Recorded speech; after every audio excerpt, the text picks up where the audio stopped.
Marta Anders, a mulher que desafiou Deus. Marta, por gentileza, teve aqui ontem a Marta.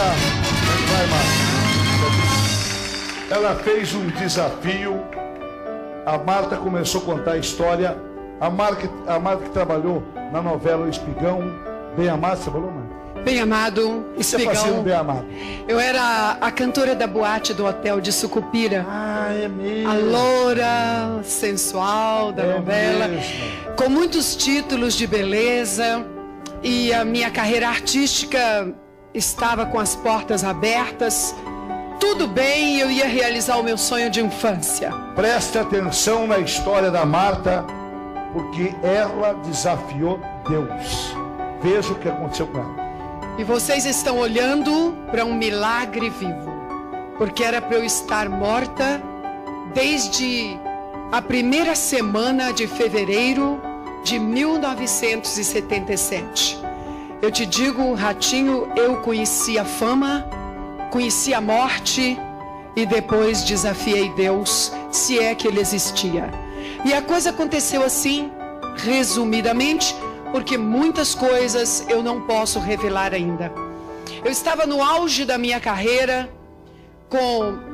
namorando muito bem quem eu queria, porque já era separada do meu primeiro marido, com um filho pequeno, quando eu fiz a novela O Bem Amado, O Espigão, diversas peças de teatro, destaque de ouro do carnaval, 10 mais do Brasil.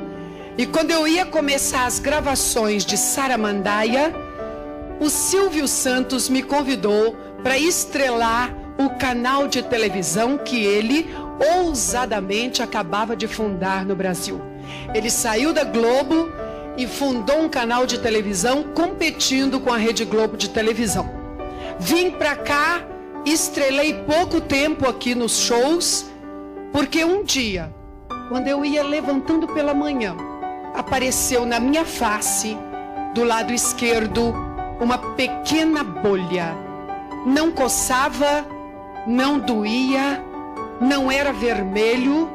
E de repente, aquela bolha foi crescendo, e foi crescendo, e eu tive que interromper o programa com o Silvio Santos. Não pude assinar o contrato que depois eu faria a novela Saramandaia. Não pude ir para os Estados Unidos fazer um filme com o papel da Marilyn Monroe. Eu não pude fazer mais nada, porque os médicos se colocaram à minha frente no Instituto de Hematologia do Rio de Janeiro e disseram que eu tinha 3 meses de vida. Eu estava com um câncer linfático começando no rosto. Esse tipo de câncer não perdoa, mata.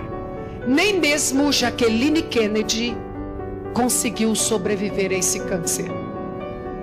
Tudo desabou na minha frente, escureceu, e eu não sei até hoje como eu saí do Instituto de Hematologia e cheguei na minha casa.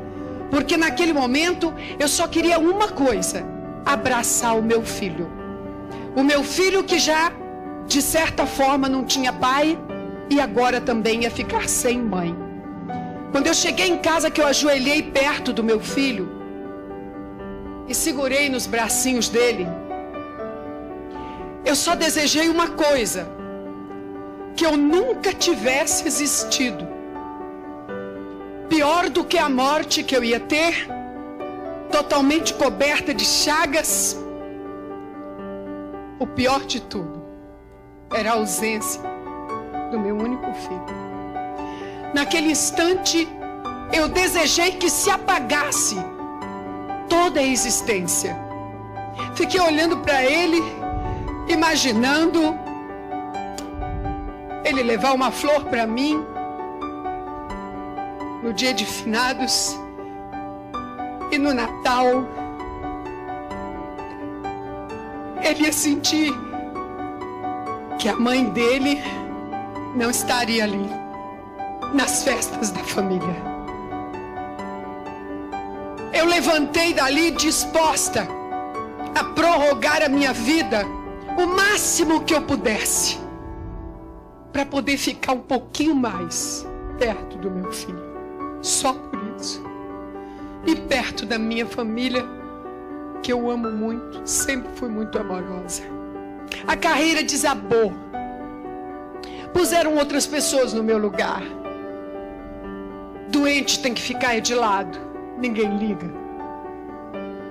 Os namorados sumiram e o dinheiro foi acabando com medicamentos, com remédios. E eu cheguei num ponto tão terrível que eu cheguei a roubar medicamentos. Não tinha mais dinheiro para nada. Móveis, nada.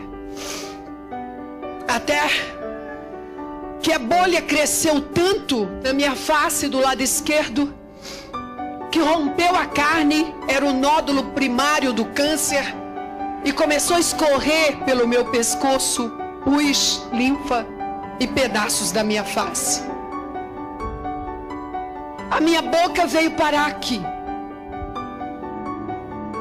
com o nariz também. Fiquei cega da vista esquerda, tendo que usar um chapéu de palha, porque se eu tirasse o chapéu, os bichos voavam em mim.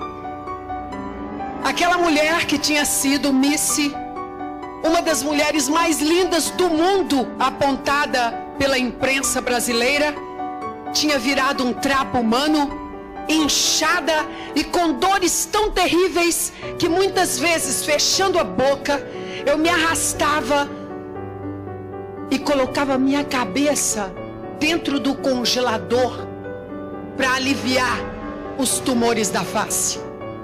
O tamanho dos tumores eram 10 centímetros de altura cada um deles. E eram 3 nódulos só na face. A minha cabeça pendeu de lado. O tumor da mama foi varando meu corpo de fora a fora, as costas, por dentro do corpo. E para vocês terem uma ideia, o cantor Leandro morreu com um nódulo do tamanho de uma laranja. Eu tinha só na face 3. Abandonada, nas filas de indigentes. Um médico bondoso me deu um quarto para morrer na Santa Casa, quando eu estava completamente esquecida. E eu fui. Neste quarto, depois de durante aqueles meses todos, eu ter ido a todas as religiões, eu frequentei o espiritismo da mais alta linha kardecista da mentalização, até a linha de Nagô e de Pólvora. Eu fiz promessa para todos os santos que eu era devota. Eu sempre fui dedicada na religião desde menina. Nada adiantou. Cada vez eu piorava mais quando eu botava a mão nos nódulos de manhã, em cima daquele curativo que parecia um saco que eu fazia. Os tumores estavam maiores ainda. Não havia esperança nenhuma.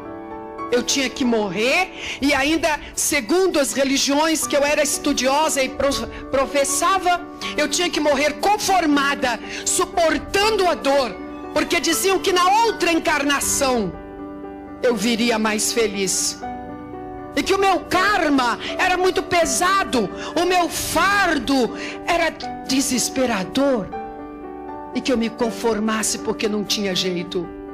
Na Santa Casa de Misericórdia, nesse quarto que me deram para morrer, eu já estava em pânico, no maior desespero da minha vida, quando os médicos chegaram para me preparar para no outro dia me entubarem.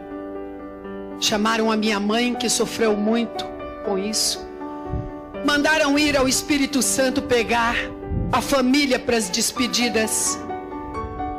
E foi quando eu resolvi escrever um bilhete de despedida para o meu único filho. E botei assim: querido filho, não venha mais vir me ver. Eu não sei se vou voltar a te ver algum dia. Mas eu só te peço uma coisa, meu filho. Não esqueça da mamãe. E seja honesto. Eu pedi para ele ser honesto. E não deixei que ele fosse me ver mais. Naquela noite, eu chorei tanto na Santa Casa. Os médicos não tinham mais coragem de olhar para mim. Mas eu chorei tanto, tanto, porque o câncer mata com toda lucidez. E foi quando eu olhei pela janela do quarto, na véspera de ser entubada, um pedaço de céu entre o muro e a janela. E pela primeira vez eu não ajoelhei diante de uma imagem de santo. E pela primeira vez também eu não estava falando diante de um médium incorporado com um espírito de morto, ou com um guia, um avatar, uma entidade. Pela primeira vez eu olhei aquele céu e disse: Deus não existe. Se Deus existisse, por que eu estaria aqui sofrendo desse jeito? Vai ver que este universo todo é por acaso que existe. E se existe uma mente racional que criou o cosmos, será que Ele me ouviria aqui na Santa Casa? Um micro-organismo aqui no planetinha Terra, o terceiro planeta de um sistema solar tão insignificante como o nosso. Mas com meu último fôlego eu vou morrer. Mas eu vou morrer sabendo se Deus existe ou não. E foi quando eu levantei a mão em direção àquele céu azul e gritei: Deus! Será que existe um Deus me ouvindo? Será que existe um Deus que criou as estrelas? Se existe Deus, eu te desafio. Me cura, Deus! Me cura! Mas tem que ser amanhã, viu? Porque se for depois da manhã, eu não acredito mais. Naquela noite, eu não sei que horas eu dormi, e não sei que horas eu fui impelida a sentar no leito da Santa Casa. E quando eu olhei em frente com este olho, porque este estava coberto com as ataduras que por aqui eu vi a altura dos tumores, 10 centímetros. Quando eu fui impelida que sentei, que olhei em frente, eu não estava mais na Santa Casa de Misericórdia. E a primeira coisa que eu pensei foi: que sonho lindo.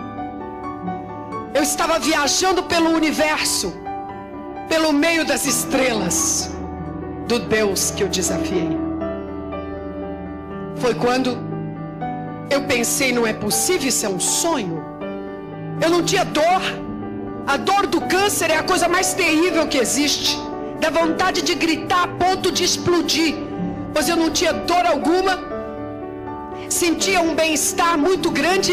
Eu estava dentro de um compartimento sólido de alguma coisa muito grande que estava viajando bem longe da Terra. E alguma coisa me tocou, me traspassou, como uma mão invisível. Terceira, quarta vez eu percebi que alguém estava querendo falar comigo. Foi quando eu disse: Deus, é o Senhor. É o Senhor. Eu te desafiei. Então o Senhor existe. Me tocou de novo. Falei: o Senhor não fala como nós. O Senhor fala por impressões.